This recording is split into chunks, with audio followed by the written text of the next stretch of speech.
Ladies and gentlemen, I am here to talk to you about a film that is absolutely getting killed in the theaters. And it's sad because I saw this movie and I was like, what a great movie. And I saw this with my brother and he said, what a great movie. And then I told him about all the symbolism I saw in this film and he started crying. This film, of course, is Thank You for Your Service, based on the book of the same name. Now, Thank You for Your Service is the story of three American Army personnel who are discharged. They come home damaged and broken people, and how poorly the system cares for them. Now, how can I best describe this movie? It is a movie that critically discusses America, healthcare, and our respect for the armed services. This is a brutal and bloody film that deserves an R rating despite the fact that it got a PG-13. And I'm going to tell you this much. If animal abuse bothers you, this movie is going to bother you. If violence bothers you, this movie is going to bother you. If human suffering bothers you, this movie is going to bother you. This movie hits you like a bomb. It is brutal. It is a wonderfully directed, beautifully acted, incredibly well put together film, basically telling us how terribly we treat our soldiers. But I have to say, this is not for everybody because it is a very brutal film.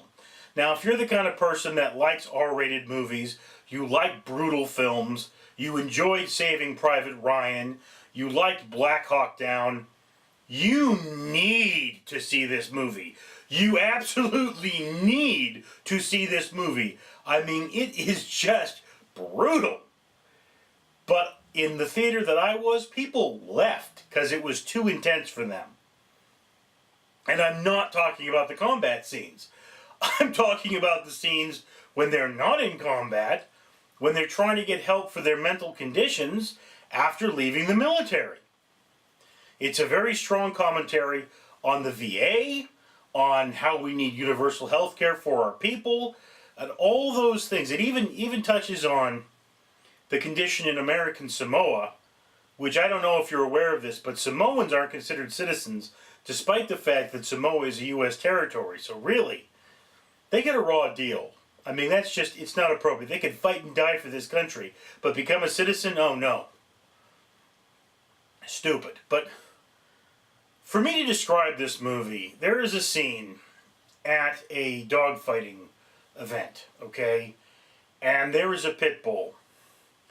Loses the fight, gets left in the grass by its owner, and it's sitting there whimpering and bleeding. And one of the ex-soldiers goes and picks up this pit bull, okay? And he picks up the pit bull and he takes it to his fellow soldier, and they stitch the dog back together, and the wife comes in. Says, what's that dog doing here?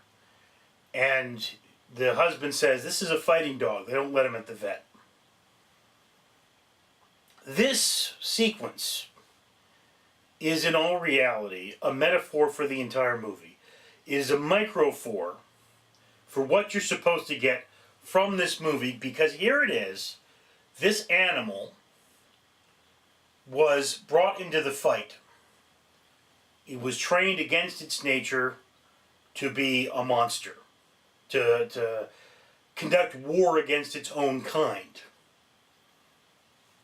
And then once it had done its job, a job it was expected to do, a job it was supposed to do, it was cast aside and left to die. And who is it that comes to the rescue? Not the government, not another, essentially an officer, a person who trains dogs, but a wounded soldier. So what this movie is essentially telling us is the only people these wounded soldiers truly have to look after them is each other. And again, that's a very powerful thing to say. So yeah, thank you for your service. Again, this movie is absolutely brutal. It is hard to watch, and you can't turn your eyes away from it.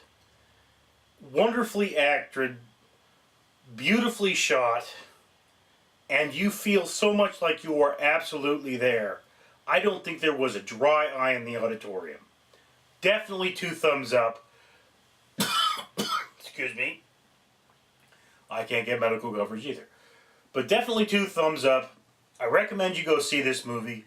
Like I said, it's made back at this point about 1/4 of its budget, so it's not doing well in the box office. If you have the time, if you can spare a bit, this is the kind of film we need to see more of in America. In any case, that's my opinion. I'd love to hear yours. Down in the comments below. I'm Richard Neal.